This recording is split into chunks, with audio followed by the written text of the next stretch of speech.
Vai ler hoje? Alguém sabe? Capítulo 3. Quem falou? Capítulo 3? Ah, boa, isso aí, capítulo 3. Romanos, capítulo 3, a partir do primeiro versículo. Abra suas Bíblias aí em Romanos, capítulo 3, a partir do primeiro versículo. Romanos 3, a partir do versículo 1. Quem achou aí? Amém. Quem não, amém. Acharam aí? Amém. Achou? Boa. Romanos capítulo 3, versículo 1.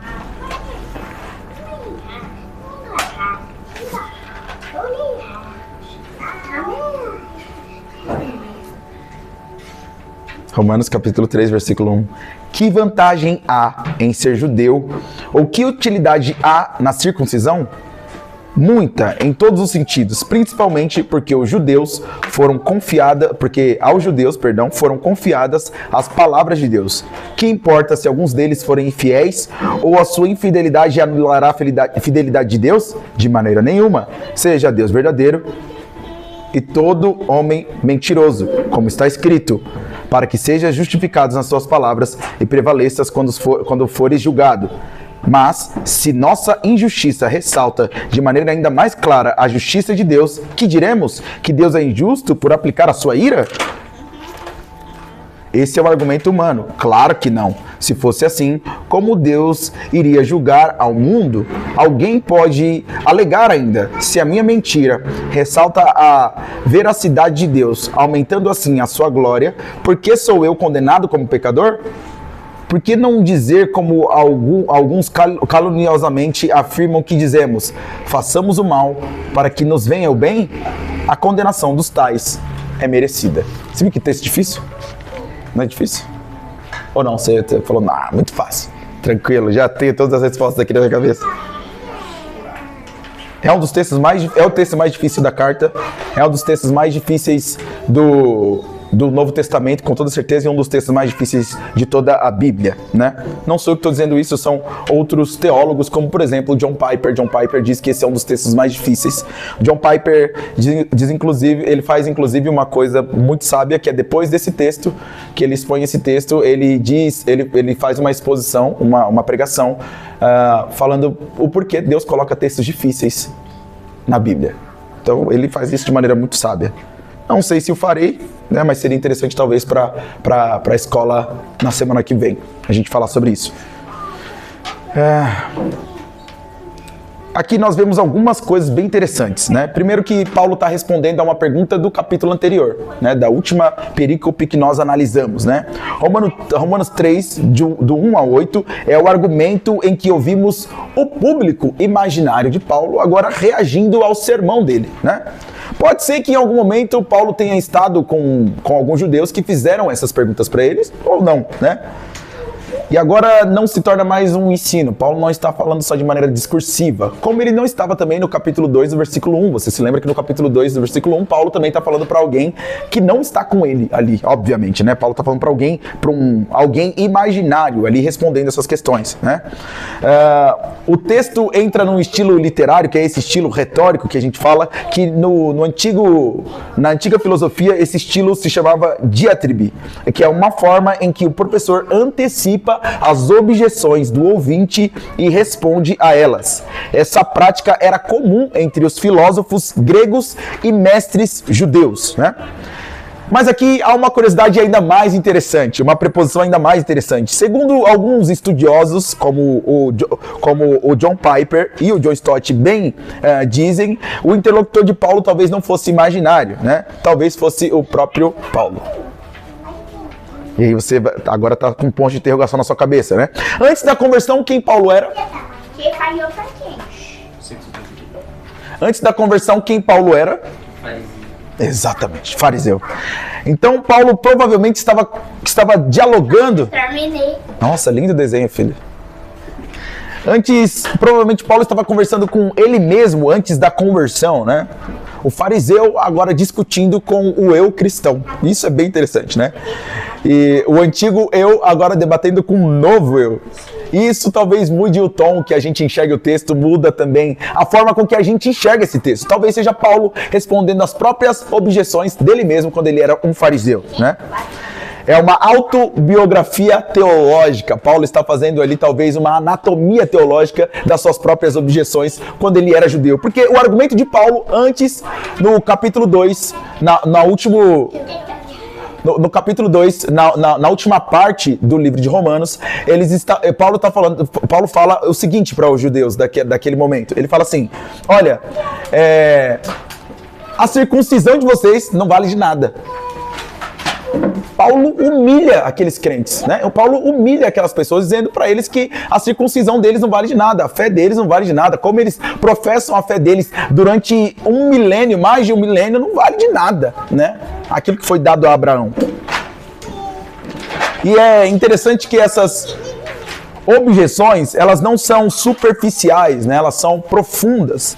Elas são perguntas que surgem quando alguém entende exatamente qual que é o argumento de Paulo no capítulo 2. Se você leu Romanos, capítulo 2, se você leu na sua casa, Romanos, capítulo 2, né? Tô vendo na carinha de vocês aqui que alguns não leram Romanos, capítulo 2 em casa. Se você leu na sua casa, Romanos, capítulo 2, você entendeu o argumento de Paulo. Se você participou da exposição que nós estamos fazendo aqui já há alguns domingos sobre o capítulo 2 de Paulo, você entendeu a argumentação de Paulo. Ô, crianças, Rebeca, vai pro outro lado ali, ó. Vai ali pro outro lado ali, ó. Em nome de Jesus. Eu falo mais alto para vocês não me sobrepõem, vocês estão falando mais alto ainda. Se você entendeu, então, o argumento de Paulo no capítulo 2, se você participou dessa exposição, você entende exatamente o porquê dessas outras dúvidas. Ô, Joshua, senta ali atrás, ó. Senta ali atrás, por favor. Ali, ó. Atrás da Rebeca, ali. Atrás da Rebeca. Isso. Senta lá, Joshua. Atrás da Rebeca. Atrás. Isso. Atrás.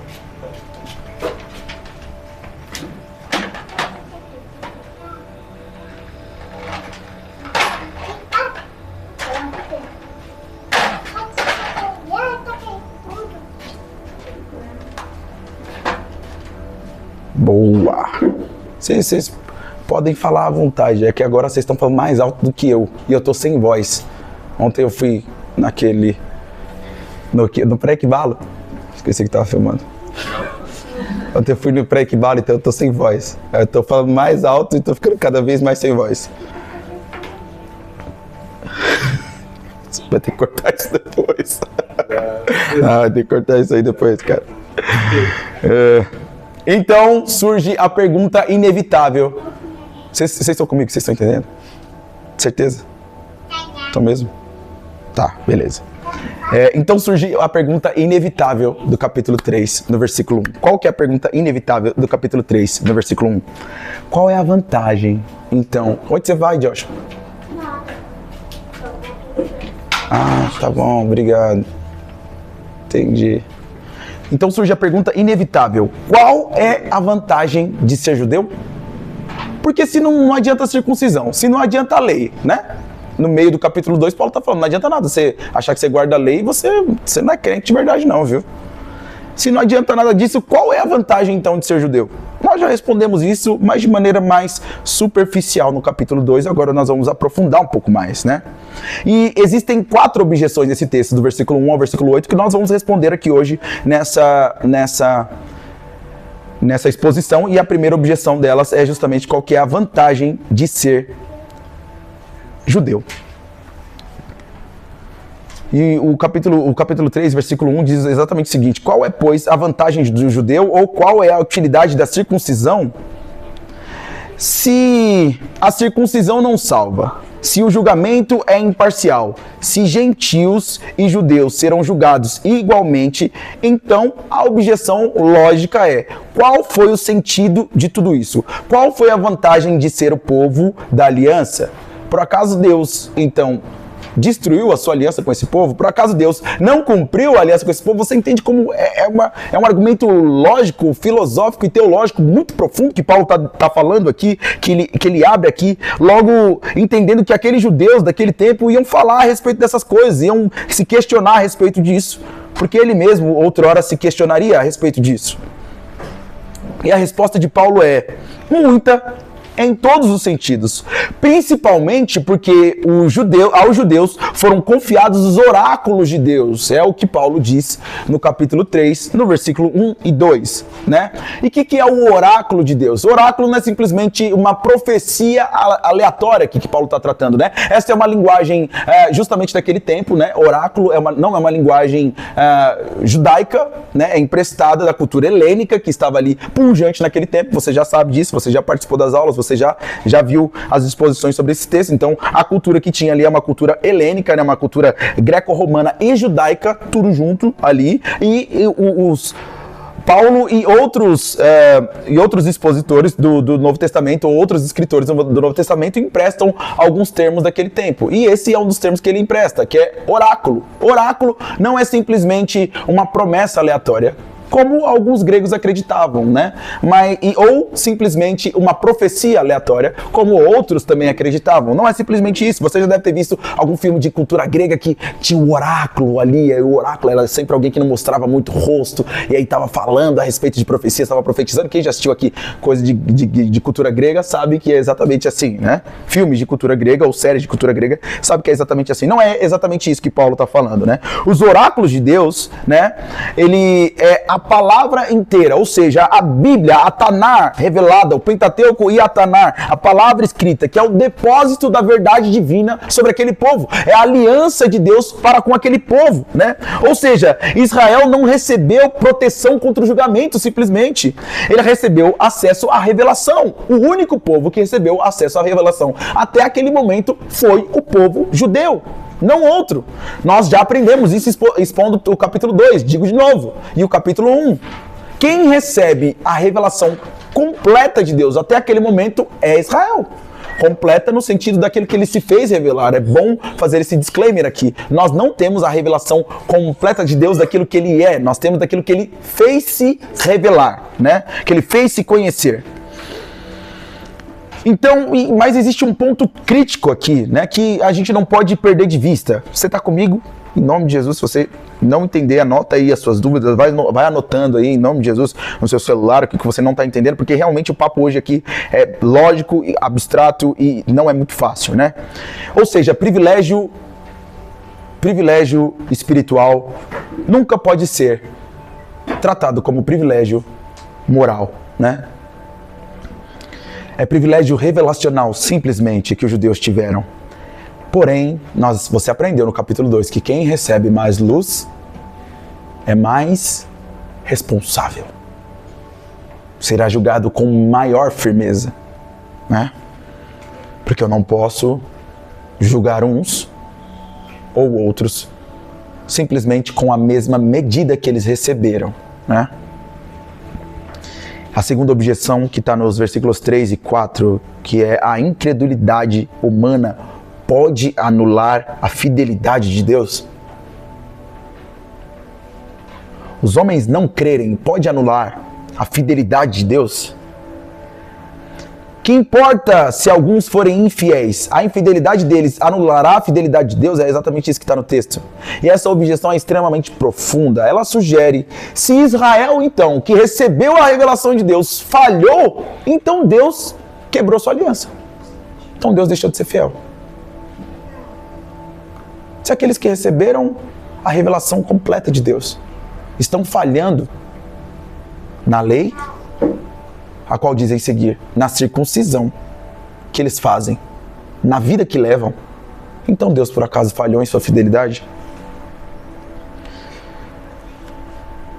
Porque Deus fez promessas a Israel, mas Israel caiu. Não uma vez. E talvez a maior queda de Israel não foi na época de Oséias, não foi na época de Zacarias, Isaías, Daniel. A maior queda de Israel ou do povo judeu, que era o povo aqui que Paulo estava direcionando a sua carta, tenha sido não enxergar a Cristo quando ele se revelou. A maior queda daquele povo, então, a maior quebra de aliança deles para com Deus, daquele povo, Não foi simplesmente eles cometerem alguns pecados.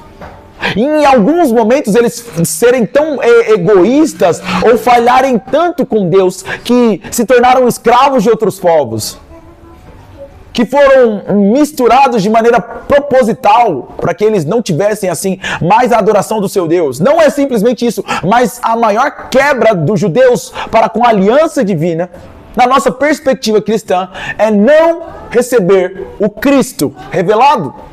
Eles ainda estão aguardando um Messias. Os judeus ortodoxos ainda estão aguardando o Messias. Outros já nem se importam mais, acreditam que o texto falando sobre o Messias, que a maioria deles nem conhece, né? O judeu comum não conhece esse texto de Isaías 53, não é falado, não é lido, simplesmente. Não é lido. Existem vários testes sociais que são feitos, você pode olhar no YouTube, que eles não sabem desse texto. Quando eles leem esse texto, quando o cristão lê esse texto para ele fala assim, do que você acha que está falando aqui? De uma pessoa, né? Parece com quem? Yeshua. Quem foi rejeitado? Quem foi esmagado? Quem foi ferido? Quem foi rejeitado pelo próprio povo? Yeshua. Então, talvez não, a maior quebra de aliança dos judeus para com Deus foi não receber o Cristo. Mais de 90% deles não receberam Cristo. Não receberam Cristo. Mas isso significa de alguma forma que Deus, então, não manteve a sua palavra? De maneira nenhuma. É o que diz Paulo. Seja Deus verdadeiro e mentiroso todo homem. Todo homem. Essa frase é uma citação direta do Salmo 51, versículo 4. Ligado justamente à confissão de Davi após o seu pecado. Deus deixou de ser fiel porque Davi caiu. O homem segundo o coração de Deus. O maior rei que Israel já teve antes de Jesus. Cai. Deus então deixou de ser fiel porque Davi caiu. Porque então o justo decreto de Deus, que era o que a gente estava falando aqui, os justos decretos de Deus já estavam determinados, então significa que Davi não tem responsabilidade com isso, ou Deus deixou de ser fiel? De maneira nenhuma. Seja Deus verdadeiro e mentiroso todo homem, a responsabilidade humana não está desatrelada da soberania de Deus. Deus é soberano? Sim. Você é responsável? Sim. Como isso funciona na prática? Deus já se revelou. Os justos decretos de Deus já foram feitos. Mas é você quem tem que pegar suas perninhas de manhã, acordar, escovar os dentes, tomar banho. Alguns não tomaram.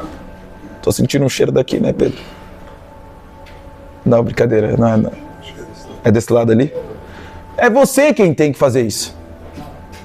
Não é você agora da sua cama falar assim, Deus já se revelou, Deus é bom e eu não vou fazer mais nada agora, não importa mais, eu só estou esperando agora Jesus voltar. Não me envolvo mais com as questões políticas, não me envolvo mais com as questões sociais, não me envolvo com a pregação do Evangelho, eu só estou esperando agora Jesus voltar. E por que nós fazemos então todas essas coisas, já que Deus já predeterminou todas as coisas? Porque Deus mandou. A gente não consegue lidar com isso, né?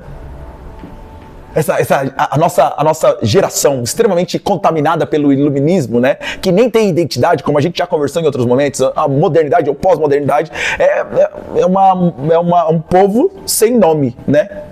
Modernidade não significa nada, gente. Não fica contemporaneidade, é a mesma coisa, entendeu? A gente é tão sem identidade porque a gente foi tão relativizado nas nossas bases, aquilo que nós deveríamos crer, não cremos mais, que a gente não aceita mais dizer, é porque Deus mandou. Não, mas calma aí, Deus mandou. Mandou por quê? Mas como assim? Mandou. Deus é justo? É. Deus é soberano? É. Você tem que pregar o Evangelho? Sim. Exatamente, sim. Você tem que pregar o Evangelho? Sim. Você tem que mexer o seu corpo para poder sair da sua casa e vir comungar? Sim. Sim. Ah, mas sim. Sim. O sentido dessa frase citada por Paulo, do Salmo 51, mesmo quando o homem falha, Deus permanece fiel. Mesmo se eu for infiel, Deus é fiel.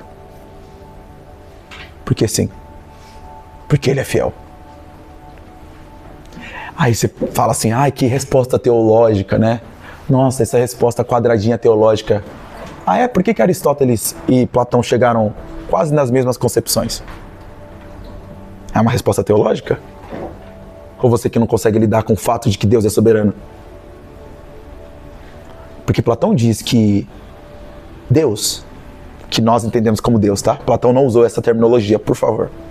Não vá saindo por aí falando depois que o pastor de vocês falou que Deus era o bem de Platão. Calma. Calma. Calma. Tá bom? Calma. Mas Platão mesmo entende que aquilo que ele entende como um ser superior, que é o bem, é o sumo bem, depois Plotino vai dizer que é o uno, né? Ele entende que o bem não pode se misturar com o mal. E ele trabalha com uma emanação do bem. E você é mal, como disse o Gui, pela sua ignorância. Só que não é o que a gente entende. Nós somos maus porque nós caímos. Aí a gente utiliza Agostinho, que diz que... Agostinho cunha um termo chamado Ordem dos Amores, né, que é a ordem dos amores. Agostinho fala que o nosso grande problema... Agostinho não é... Eu esqueci a terminologia agora da palavra. Agostinho não é... Tomás de Aquino é extremamente aristotélico, né? É sistemático essa palavra. Tomás de Aquino é extremamente aristotélico, né? Ele é sistemático. Por mais que ele coloque Aristóteles e Agostinho em pé de igualdade. Tomás de Aquino é maluco. Se você for ler Sumas Teológicas de Tomás de Aquino, eu posso te mandar. Assim, tem mais de 1000 páginas. Eu tenho umas 2, assim. Assim, se você passar da primeira página... Eu já vou falar que você é uma pessoa muito determinada. Porque é lógica em cima de lógica. Lógica em cima de lógica. Pergunta em cima de pergunta. O Tomás de Aquino é assim. Já Agostinho não. Agostinho, ele estrutura ideias, né? Agostinho estrutura ideias. E a ideia que Agostinho estrutura é que o problema humano é a desordem do amor. O homem ama a si mesmo. Quando ele ouve da serpente, olha, você pode comer desse fruto aqui, né? Come desse fruto aqui. Não, mas Deus falou que não vai. Porque Deus falou que você ia ser igual a Deus. Nesse momento o homem se amou.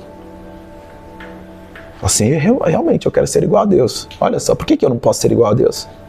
Por que eu não posso? E Agostinho vai classificar esse tipo de amor como o amor ulti, né? Que é o que a gente já falou aqui. O amor frui e o amor ulti. O amor frui é um amor que vem através da fruição, né? Que é o amor que nós temos, que devemos ter para com Deus e com o nosso próximo. É um amor que nós devemos ter só com Deus. Por que nós temos com o nosso próximo? Além do porque Jesus mandou. Porque quando nós amamos o nosso próximo, Jesus mesmo explica, nós estamos amando a Deus, correto? Mas nós invertemos essa lógica. A gente frui para o dinheiro, né? A gente ama verdadeiramente o dinheiro. A gente ama verdadeiramente as coisas. A gente ama verdadeiramente as estruturas. A gente ama verdadeiramente coisas que Deus não fez para que nós amássemos, mas para que nós utilizássemos. E a gente não ama os outros. A gente não ama as pessoas. Então existe uma desordem do amor. O orgulho humano está repleto de amor próprio, no pior sentido do termo. Deus não pode deixar de ser fiel por conta da sua infidelidade ou da minha infidelidade. O argumento central aqui de Paulo é que Deus não depende da fidelidade humana para ser fiel. Ele é fiel por natureza, por caráter, por essência. Aristóteles diz que o primeiro motor imóvel não pode mudar. Por que ele não está se movendo? Porque se ele se move, ele muda. Lembra do que a gente estudou? Ato e potência, vocês se lembram? Não? Tá bom. A gente é um papo para outro momento. Ato e potência, se Deus se move, logo ele muda na concepção de Aristóteles. Então, para Aristóteles, Deus não muda. Para nós também, Deus não muda. Mesmo que você seja infiel, Deus continua sendo fiel, porque essa é a natureza de Deus. Respostas duras e difíceis de engolir. num domingo de manhã. Essa é uma das afirmações mais profundas da teologia bíblica inteira. Deus não depende de mim nem de você para ser fiel. Deus não depende de mim nem de você para ser bom. Deus não depende da minha e da sua bondade, que está altamente atrelada, se é que há alguma bondade no que você faz na sua semana, ela não pertence a você. Ela pertence a Deus. O que nós produzimos pertence a Deus. O que nós somos pertence a Deus. A arte que nós produzimos pertence a Deus. Os meus dons e talentos, se é que dá para cavar um pouquinho para achar, pertencem a Deus, simplesmente. Tudo de ruim, olha só, pertence a mim mesmo. Tudo de ruim sou eu mesmo, tá bom? Vocês verem alguma coisa que vocês não concordam, ou falam assim, nossa, esse não é o pastor que você faz, não, é assim, entendeu? Esse sou eu mesmo, não é Deus, que Deus é bom. E a terceira objeção aqui de Paulo, nós estamos caminhando para o final dessa exposição. Se nosso pecado revela a justiça de Deus, Deus é injusto ao julgar? Eu vou repetir. Se nosso pecado, está no texto, não sou eu que estou dizendo, revela a justiça de Deus, Deus é injusto então ao nos julgar? Você entende o dilema lógico? Você entende? Não é que Paulo está falando sobre coisas sem sentido, são perguntas profundas que a gente às vezes se faz. Se o meu e o seu pecado revela a justiça de Deus, então significa que Deus é injusto ao julgar. Não é isso a lógica humana? A lógica de controle humano. E essa talvez seja a objeção mais perigosa do texto. Ela segue uma lógica distorcida. Se o pecado humano mostra a justiça divina, então o pecado ajuda Deus a ser glorificado. Olha só que loucura! Essa é a lógica desse argumento. O pecado humano ajuda Deus de alguma forma a ser glorificado. Se ajuda, por que Deus então nos julga? Essa é a tentativa de transformar pecado em utilidade moral. É eu pegar o meu pecado e falar assim, não, isso aqui revela a justiça de Deus, cara. Isso aqui, né, tá tudo bem. Aqui Deus é revelado também nesse momento. Não é por isso que Deus não pode me julgar pelo meu pecado. Então eu tô certo porque sou circunciso e sigo a lei. Você entende?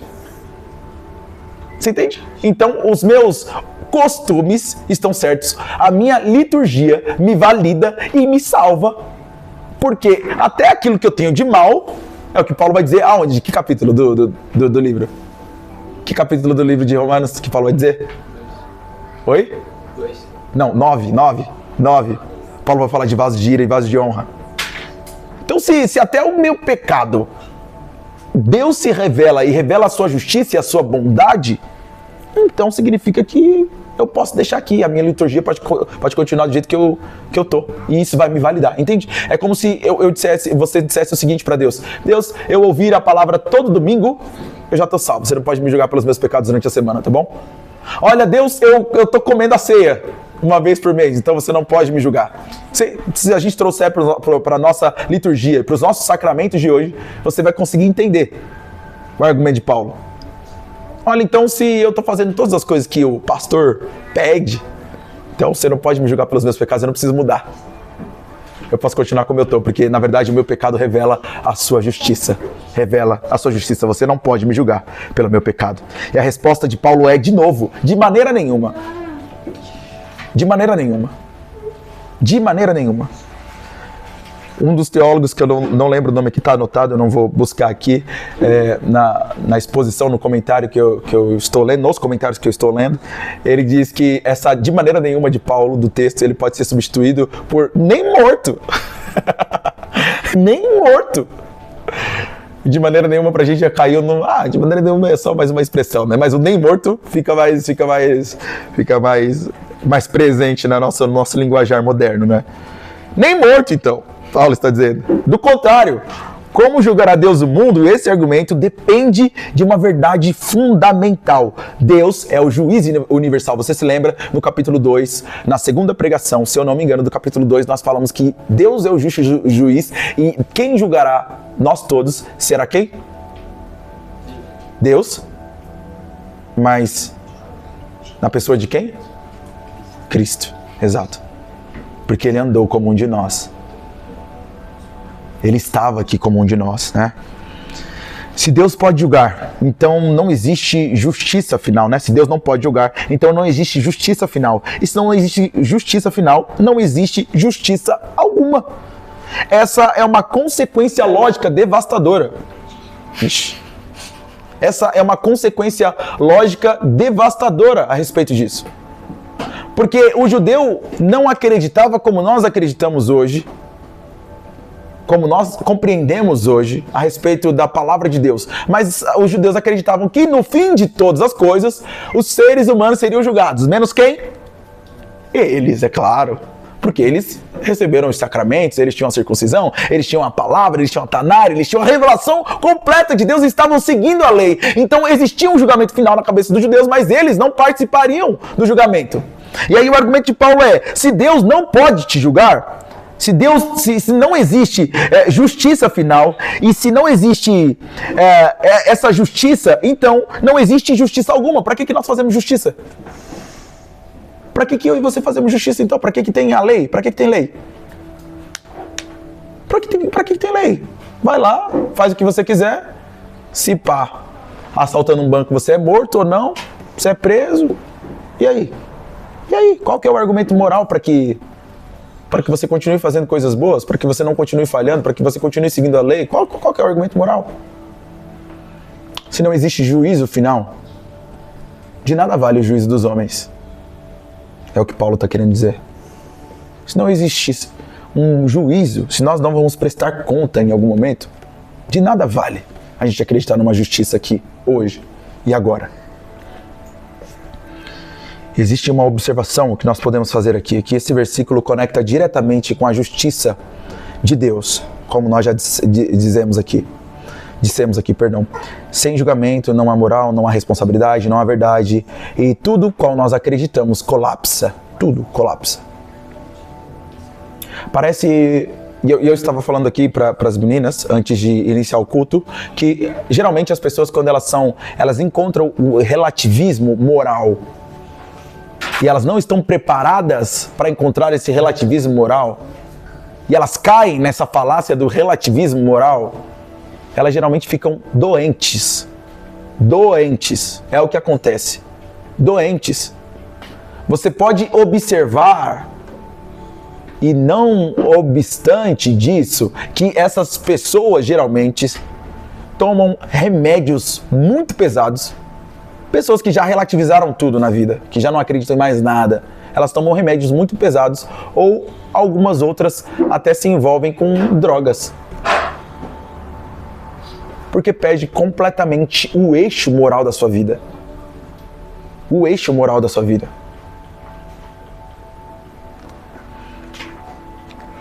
E isso acontece porque eu e você, nós aqui, nascemos para revelar a justiça de Deus. Não com o nosso pecado, mas com a justiça de Deus, com o amor de Deus. Quem Ele é, revela aquilo que Ele pode e aquilo que Ele fez e faz para todos nós. Você pode observar hoje o nosso... Esse negócio esquisito, né? Essa caixa resolveu surtar, né?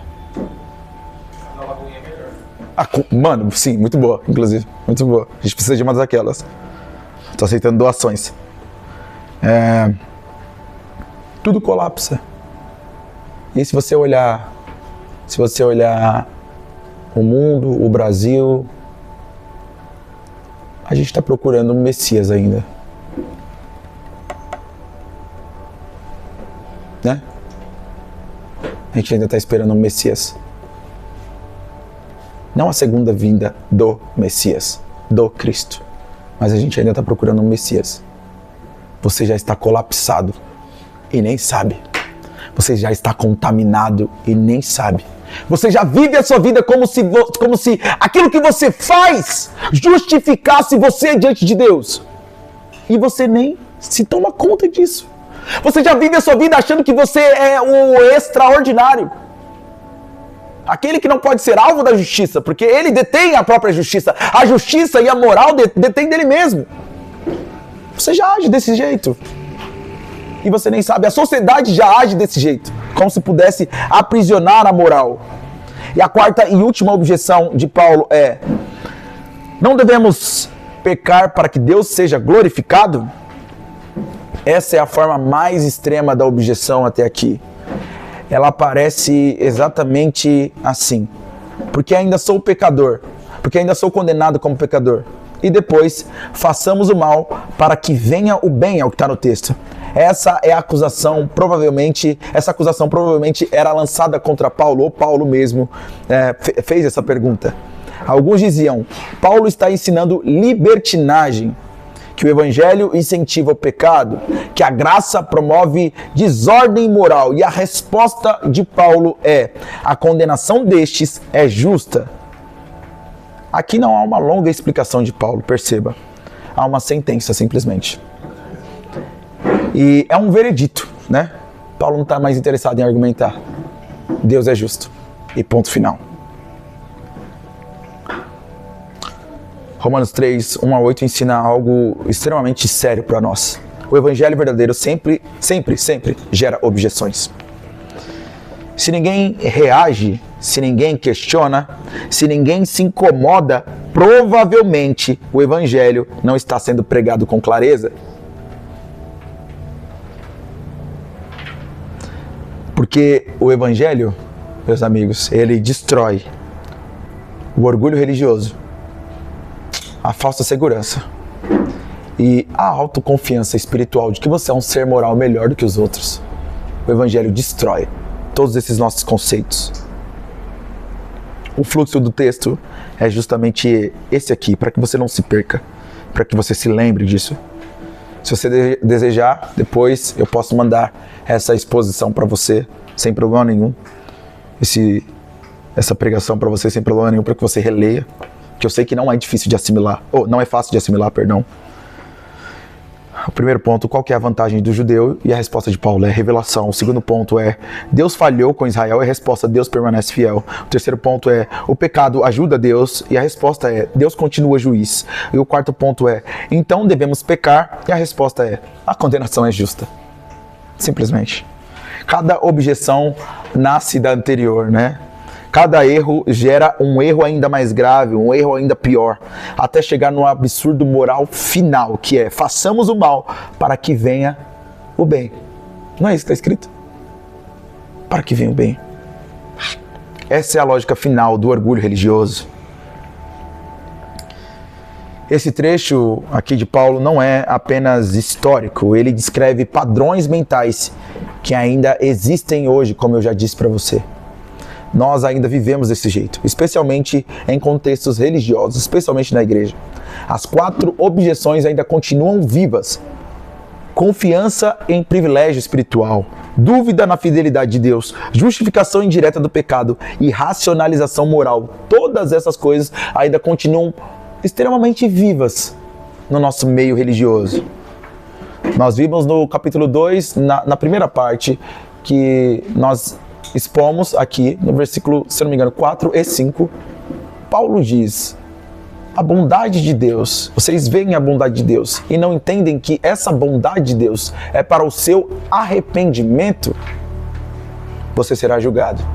É o que diz Paulo. Você será julgado por isso. Esse texto é difícil porque ele funciona como uma ressonância, uma radiografia da mente religiosa. São os argumentos lógicos que muitas vezes, lógicos, eu estou usando aqui uma terminologia extremamente humana, tá? Um argumento humano. Então, lógico na nossa ótica humana, que é limitada, né? Diante daquilo que Deus é e fez ser. É limitada. Então, lógico, diante dessa ordem, nós enxergamos que, de alguma forma, nós podemos continuar vivendo como nós estamos. Não precisamos mudar. Porque tudo já foi decretado. Ou porque a injustiça revela a justiça de Deus. Ou porque o seu pecado revela a graça de Deus. E a resposta é: Deus é bom. Plenamente bom. plenamente bom. Eu queria trazer aqui uma outra face da história que nós já iniciamos no capítulo 2, que é a história do nosso amigo Raskolnikov. Vocês se lembram? É que eu chamei ele só de Kov da última vez, né? Facilita. Vocês se lembram quem é Raskolnikov? O personagem principal do romance Crime e Castigo, de Dostoiévski. Raskolnikov matou, mas o que acontece depois do crime é muito mais revelador do que o próprio crime. Não é o sangue espalhado pelo local do crime, não é a pessoa morta ali simplesmente. O que é revelado ali para nós são as justificativas que ele tinha. Boas justificativas. Depois do assassinato da velha agiota, Raskolnikov volta ao quarto. Ele fecha a porta, tranca, encosta-se nela, respira com dificuldade. Ele sabe o que fez, mas ainda acredita que pode explicar o que fez. Na manhã seguinte, ele acorda febril, o corpo treme, a mente dele corre, mas não é arrependimento que domina ele primeiro. É um argumento lógico, é um raciocínio daquilo que ele era, daquilo que ele poderia ser, ou justificando os atos dele. É uma defesa. Em uma das cenas mais reveladoras do romance, ele conversa com nome difícil. Razumikhin, eu vou colocar assim, tá? E com o investigador Porfiri. Ali aparece sua teoria, a teoria que justificou o crime. Ele havia escrito um artigo, um ensaio filosófico. Nesse artigo, olha só, ele defendia algo assustador. Existem dois tipos de pessoas no mundo. Quem? Vocês se lembram? As inferiores e superiores. As extraordinárias e as comuns, né? Existem dois tipos de pessoas no mundo. As comuns vivem obedecendo às leis, mas as extraordinárias, essas têm o direito de ultrapassar a lei, né? Se for necessário, se for útil, se trouxer algum benefício maior. E ele cita nomes históricos, homens como Napoleão, homens que derramaram sangue para construir impérios, homens que mataram e depois foram chamados de heróis. A pergunta dele era simples: se Napoleão fez isso e foi glorificado, por que eu, extraordinariamente extraordinário, não poderia fazer? Então ele olha para a velha agiota, ali ainda naquela cena de manhã depois do assassinato. Não como uma pessoa, mas como um problema agora a ser resolvido. Ela era mesquinha, cruel, exploradora. E ele começa a pensar, se eu tirá-la do caminho, o mundo ficará muito melhor, né? Sei que o Pedro está se identificando com isso. Eu já bateu o adulto. Se eu tirar ela do caminho, o mundo ficará muito melhor. Se eu pegar o dinheiro dela, eu posso fazer coisas boas. Olha só, que homem extraordinário, que homem bom, né? Que era Raskolnikov, que boas intenções ele tinha. Eu posso ajudar a minha mãe, ajudar a minha irmã, posso estudar, posso fazer algo grande. Você percebe o raciocínio até aqui? Percebe a lógica até aqui? É uma racionalização lógica que só faz sentido dentro de uma vida pecaminosa. Dentro de um ser que sempre escolherá o pecado ao invés do bem. Sempre escolherá. Toda vez que colocarem para você na sua frente pecado e graça, se não for por causa de Deus, por causa de Cristo, você vai escolher pecado. Ele transforma o assassinato em um cálculo extremamente bem feito na mente dele, né? Depois do crime, o mundo dele, a lógica dele começa a rachar por dentro. E há uma outra cena marcante, ele anda pelas ruas de São Petersburgo com o dinheiro roubado no bolso. Dinheiro que ele matou para obter, mas ele não consegue usá-lo. Não consegue gastar, não consegue tocar nele. Em vez disso, ele vai até um terreno vazio, levanta uma pedra e esconde tudo ali. Dinheiro, joias, provas, tudo enterrado. Não porque ele tem algum tipo de arrependimento, não porque ele se arrependeu, não é isso que está acontecendo. Ele só não suporta o peso do que fez. Mais tarde, quando o investigador Porfiri começa a conversar com ele, a tensão cresce. Porfiri não acusa diretamente, ele conversa, ele começa ali a fazer algumas perguntas, escuta e volta àquele artigo. Aquela teoria interessante de Raskolnikov, a ideia do homem extraordinário. E ali, em uma conversa silenciosamente brutal, Porfiri expõe a lógica de Raskolnikov. Se alguns homens podem ultrapassar a lei, então quem decide quem são esses homens? Se alguém acredita que é extraordinário, o que impede que ele mate? O que impede que ele destrua? O que impede que ele se declare acima do bem e do mal? E aqui está o ponto mais chocante do romance. Raskolnikov, quando é confrontado, ele não nega o crime. Ele só tenta justificar. Se parece com Romanos? Não parece com Romanos. Se parece com Romanos. Eu vou fazer uma pergunta um pouco melhor. Se parece com você?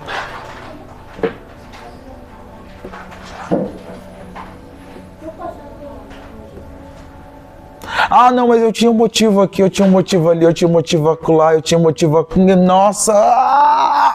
Foi a mulher que me deste. Exato. Começa lá. Foi a mulher que tu me deste, Jesus. Deus. Aí a mulher, foi a serpente. Logo, de quem que é o problema? De quem que é o problema? Não, de Deus. Foi a mulher que tu me deste. Foi a serpente que está no jardim que o Senhor criou. O problema é seu, eu pequei por culpa sua. Ótima lembrança. Ele tenta provar que o erro dele fazia todo sentido. Que o mal tinha um propósito maior. Que o pecado tinha utilidade. Que o crime tinha uma lógica. Ele tenta transformar a culpa. E hoje essa palavra não existe mais, tá? Quando eu digo que as pessoas estão doentes, é porque a palavra culpa não existe mais. Desapareceu a palavra culpa do nosso vocabulário. Não existe mais culpa. Fala pra alguém, em qualquer contexto, no seu trabalho, na sua faculdade, na sua escola, que ela é culpada, pra você ver o que vai acontecer. Se essa pessoa não vai... ou na igreja. Fala assim, você tem culpa. A pessoa vai falar assim, ih, pastor é abusivo, tô indo embora.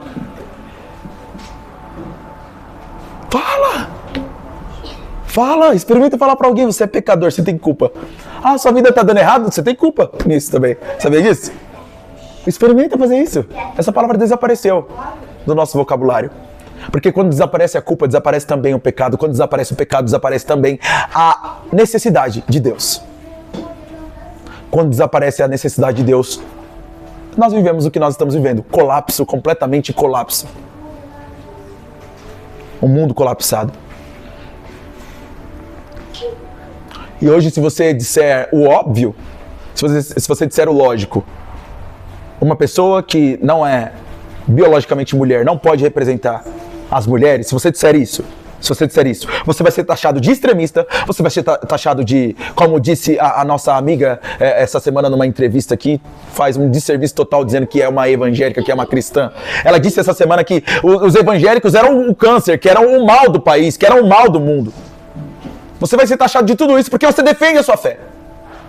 Existe uma grande diferença entre nós defendermos aquilo que nós acreditamos e nós sermos violentos com aquilo que nós acreditamos. A partir daquilo que nós acreditamos, existe uma grande diferença. E não, a maior parte dos evangélicos não são desse jeito. Não são desse jeito. Os pastores que estão nas igrejinhas de bairro agora, lá sem nenhum real para poder pagar o aluguel, talvez amanhã, que vence amanhã. Você acha mesmo que eles são o mal do país? Que eles tirando os jovens do tráfico de drogas ali, como muitos, existem muitos assim, tá? Muitos. Muitas Assembleias de Deus em lugares que você nunca nem imaginou. Muitas igrejas de outras denominações em lugares que você nunca vai ir. Em São Paulo mesmo. Eu não tô falando de outro estado, eu tô falando de São Paulo mesmo. Na cidade de São Paulo. Talvez tenham lugares, favelas, contextos que você não vai ir e existem, sabe o que existe lá? Igreja. E sabe o que a igreja leva? Dignidade para aquelas pessoas, amor para aquelas pessoas, senso de responsabilidade e culpa. Você não pode pecar, você não pode cometer um crime, porque existe culpa. Existe culpa. Existe uma culpa. Você é culpado, você é responsável. Você é responsável pelas suas próprias atitudes, você é responsável pela sua própria vida. Mas não, a culpa desapareceu do nosso vocabulário, não existe mais. Não existe mais a culpa. Nós somos uma sociedade totalmente boa. Todo mundo é bom, né? Afinal de contas. Só não é bom quem não concorda comigo, não é isso? Sociedade ótima, maravilhosa. É exatamente o que o nosso coração faz. Romanos 3, de 1 a 8, descreve exatamente esse momento. Não é o momento do crime. É o momento das explicações, das objeções, das racionalizações, das tentativas de provar que Deus não deveria me julgar. Deus não deveria me julgar. Olha só, eu sou tão bom, eu faço tantas coisas. Meu erro teve razão. Foi o outro, foi o Pedro que me fez pecar. Minha falha teve motivo. Meu pecado teve um propósito. Né? Me trazer até aqui. É o que a gente pensa. Ao invés de nós nos subjugarmos à vontade de Deus, à soberania dele e ao seu justo juízo, ao seu justo decreto, nós ficamos justificando.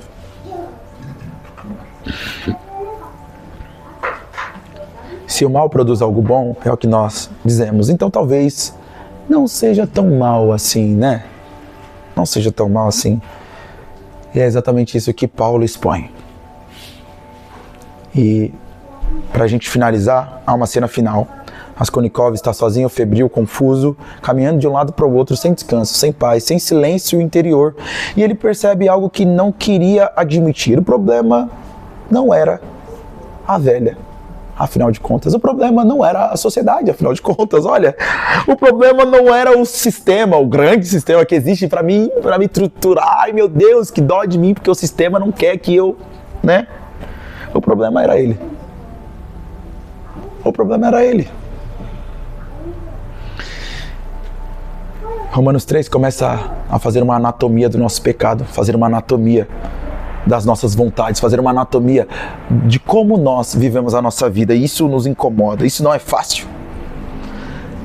Deus não responde apenas ao pecado, ele responde às justificativas do pecado, porque o maior perigo não é o erro, é o argumento que protege o erro, não é a queda, é a tentativa do homem de explicar a queda.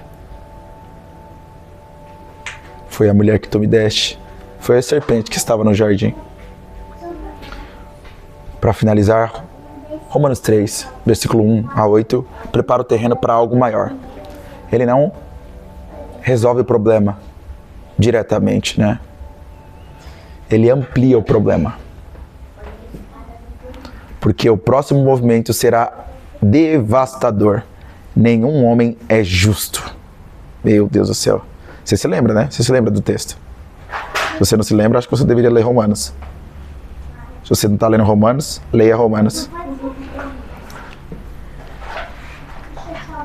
Nem judeu, nem gentil, nem religioso, nem irreligioso. Tudo caminha para o colapso universal. Isso é o que nós veremos nas próximas exposições de Romanos capítulo 3.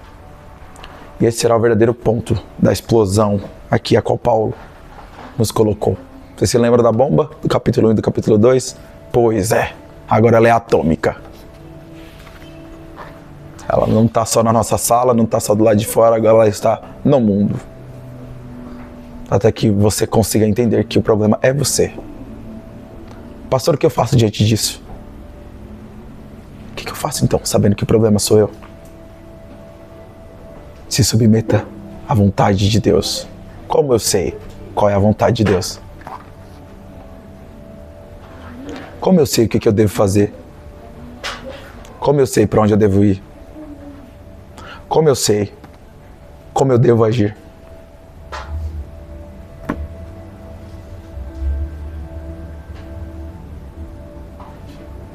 Esse é o livro que fundou a nossa sociedade. Esse é o livro que te trouxe até aqui, numa sociedade livre. Uma sociedade que você pode professar a sua fé sem ser assassinado.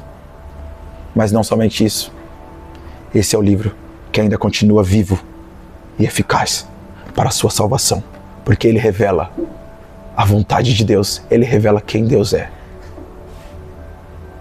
Amor, bondade, justiça, ira, justiça, justiça, justiça, justiça.